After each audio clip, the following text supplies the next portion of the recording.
પોરબંદરમાં 77મા વન મહોત્સવની મહાનગરપાલિકા કક્ષાની ઉજવણી કરવામાં આવી હતી, જેમાં પોરબંદર મનપા અને સામાજિક વનીકરણ વિભાગ, દેવભૂમિ દ્વારકાના સંયુક્ત ઉપક્રમે સાંદીપની ગુરુકુળ ઓડિટોરિયમ ખાતે ગ્રીન ગુજરાત, ક્લીન ગુજરાતના સંકલ્પ સાથે આ કાર્યક્રમ યોજાયો હતો. પોરબંદરના પ્રથમ મેયર સાગરભાઈ મોદીના અધ્યક્ષસ્થાને યોજાયેલા કાર્યક્રમમાં મહાનગરપાલિકાના કમિશનર ટી.સી. તીર્થાણીએ વૃક્ષોના મહત્વ અંગે સંદેશ આપ્યો હતો.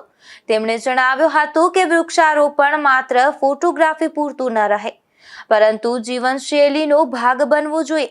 તેમણે એક પેડ માં કે નામ સાથે એક પેડ ખુદ કે નામ વાવવાનો સંકલ્પ લેવા અપીલ કરી હતી, જેમાં નાયબ વન સંરક્ષક ચિરાગ રાજગુડે વન મહોત્સવને માત્ર વૃક્ષારોપણનો કાર્યક્રમ નહીં, પરંતુ પ્રકૃતિ, વન્યજીવ અને પર્યાવરણ સાથેના માનવીના સંબંધોની ઉજવણી ગણાવી હતી. વધતા પ્રદૂષણ, ક્લાઇમેટ ચેન્જ અને ઘટતા ગ્રીન કવર સામે દરેક નાગરિકે પર્યાવરણ સંરક્ષણમાં પોતાની જવાબદારી નિભાવવી જોઈએ, તેમ તેમણે જણાવ્યું હતું. આ પ્રસંગે વન વિભાગની કામગીરીમાં યોગદાન આપનાર કર્મચારીઓને પ્રમાણપત્ર આપી સન્માનિત કરવામાં આવ્યા હતા. પોરબંદરને વધુ હરિયાળું બનાવવાના સંકલ્પ સાથે વૃક્ષ રથને લીલી ઝંડી આપી પ્રસ્થાન કરાવવામાં આવ્યું હતું. ત્યારબાદ મહાનુભાવોના હસ્તે સામૂહિક વૃક્ષારોપણ કરવામાં આવ્યું હતું.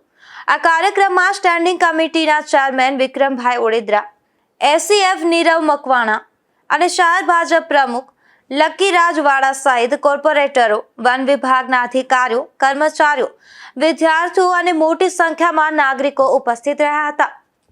નિપુલ પોપટ સાથે અશોક થાનકી, ગુજરાત ન્યૂઝ, પોરબંદર.